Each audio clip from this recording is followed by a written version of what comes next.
forming media relationships is really important. So for every story I think either of us have done, or with See the Change support we've done, is that we've formed a relationship with the journalist and we go back to them. And we also have a fresh quote for each journalist. When we did the launch this year of Maverick, we got, I think, 7 media stories across all fronts, and for each one we had a fresh quote, we had fresh photos. That's something we've learnt. We got someone to take a whole lot of photos of us so that each one had their own, because they won't reuse each other's. If your photos appeared in one kind of media, they don't want it again. So if your photos appeared in one kind of media, they don't want it again. So it's really important to know those kind of things in advance. We've worked those out as we go along. But now what we're in the position of, we've had those 7 stories in February, we've got all those 7 journalists, which we'll go back to for World Hep Day. We're going to go back to them, we're going to tell them everything that's happened since. We'll tell them the amazing numbers that are taking up treatment. We'll tell them the problems we still have around diagnosis and finding the missing, because we've got that great big problem in New Zealand, like everywhere has. You know, there's a peak of treatment where we find the people that are easy to find, but we're now looking for the ones that just don't know. And so we've got to do that with media, and those relationships are really worth nurturing. There's one thing to send out the same press release to everybody, that we find that doesn't get us anywhere, don't we, Rachel?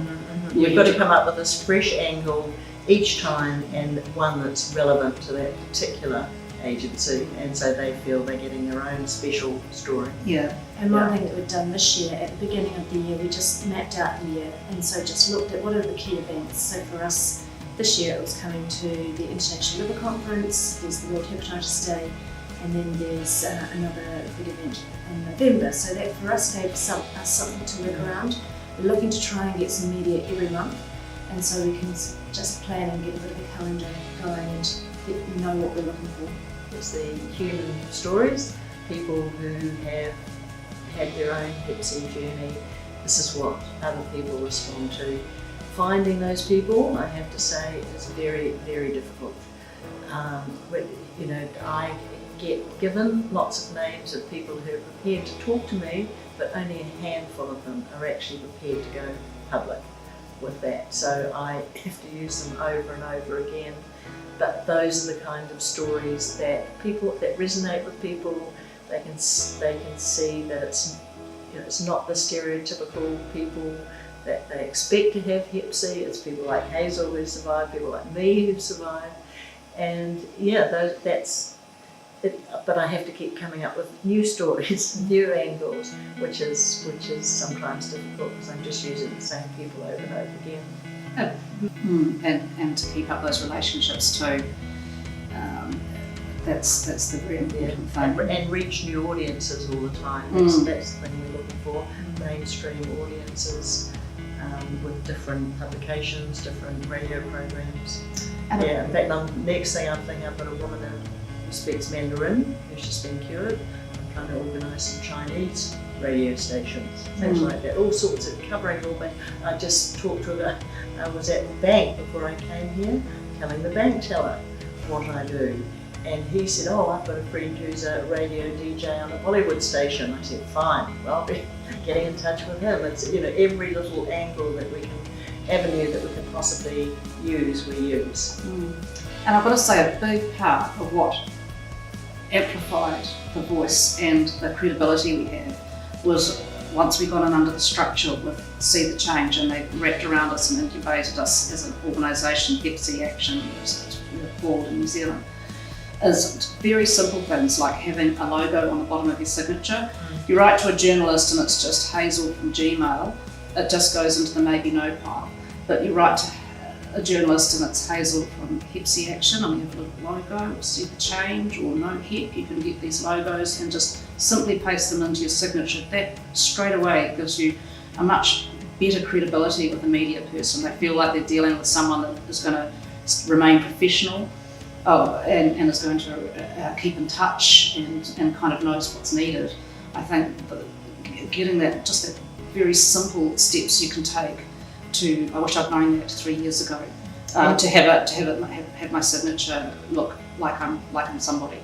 And you do have to keep in touch, you have to be very tenacious. Someone may not be interested in the story, or they may be half interested in the story, and so you can suggest other angles to them, and then you have to follow it through, sometimes for months before it actually ever comes to fruition, just to make sure, yes, they've talked to the people they need to talk to, they've got the information they need, so that you get accurate information out there. Often, sometimes I've seen stories in the past where someone thought it was a great story, but it comes out it's completely garbled and confusing. So you have to make sure they totally understand the Hep C situation, and so they get it all right. It's very important to have key messages thought out before each media interview, the 3 or 4 main points you want to get across in that particular setting and that particular story. That's very, very important. We also use any opportunity, as Hazel said, Yes. to get media. And last year we nominated Hazel for the Women of Influence Awards in New Zealand. So Hazel was shortlisted as a finalist for the Women of Influence. So that also gave us a great opportunity to profile Hazel and to profile the work that we're doing. So that in itself generated more media as well. And I nominated Professor Ed Gain to be New Zealander of the Year, so that was another whole media opportunity. He didn't win New Zealander of the Year, but he did win Innovator of the Year, so he stood up there, he accepted his award. We could get all sorts of media around that. That was a couple of years ago. So yeah, that was another opportunity. Yes, in chance. We also use Twitter, Instagram and Facebook as platforms to get our message across. It's really useful to connect with other like minds as well and see what they're doing, and also just to show them what we're doing as well. So once again, with those platforms, it's important to keep the content fresh and to use the media opportunities, taking the photos wherever you can.